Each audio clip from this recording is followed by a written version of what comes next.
रात हो गई थी। घना अंधेरा जंगल को ढंक रहा था। पेड़ों के बीच गड़गड़ाहट गूंज रही थी। बुआ, मुझे डर लग रहा है।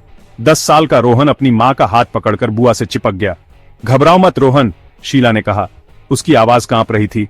हमें जल्द ही रास्ता मिल जाएगा। उसने ये शॉर्टकट लेने का सोचा नहीं था।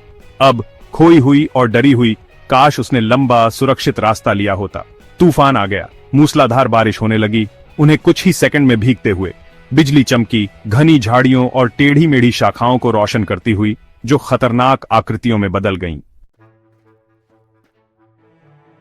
शीला की रीढ़ की हड्डी में कंपकंपी दौड़ गई। जंगल आवाजों से जीवित था। कीड़े भिनभिना रहे थे। अनदेखे जीव झाड़ियों में सरसराहट कर रहे थे। एक अजीब सी चिड़िया की आवाज हवा में गूंज उठी, जिससे रोहन की रीढ़ में ठंडक दौड़ गई। ये फिर से सुनाई दी, इस बार करीब एक शोकाकुल भूतिया रोना। क्या तुमने वो सुना बुआ? रोहन ने फुसफुसाते हुए कहा। उसकी आंखें डर से चौड़ी हो गईं। वो क्या था? इससे पहले कि शीला जवाब दे पाती, पास ही एक टहनी टूट गई।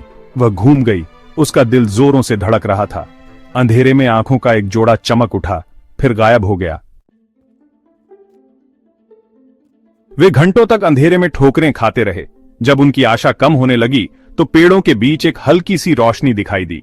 यह उन्हें एक छोटे से समाशोधन की ओर ले गई, जहां एक जीर्ण शीर्ण झोपड़ी खड़ी थी, जो अंधेरे में लगभग अदृश्य थी। एक बूढ़ी औरत आग के पास बैठी थी। उसका झुर्रीदार चेहरा टिमटिमाती लपटों से जगमगा रहा था। खो गए हो क्या? उसने कर्कश स्वर में कहा। उसकी आवाज कर्कश थी लेकिन दयालु थी। शीला और रोहन ने अपनी कहानी सुनाई। उनका डर झोपड़ी की सुरक्षा में आवाज पा रहा था।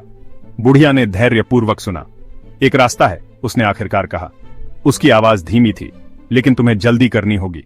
उत्तर दिशा में धारा का अनुसरण करो। यह तुम्हें वापस सड़क पर ले जाएगा। बुढ़िया को धन्यवाद देते हुए शीला और रोहन तूफान में वापस चले गए। उन्होंने उसके निर्देशों का पालन किया। आशा नए सिरे से जाग उठी। जंगल अब कम खतरनाक लग रहा था। अजीब आवाजें गायब हो गई थीं। जल्द ही उन्होंने आगे सड़क की हल्की सी रूपरेखा देखी। परिचित जमीन पर वापस शीला ने रोहन को धन्यवाद देने के लिए मुड़कर देखा, लेकिन वह गहरी नींद में सो रहा था। उसका चेहरा शांत था, रात के आतंक से अछूता था। क्या यह सब एक सपना था? उसने पीछे मुड़कर देखा, लेकिन जंगल खामोश खड़ा था। बूढ़ी औरत वाली झोपड़ी कहीं दिखाई नहीं दे रही थी। तूफान गायब हो गया था।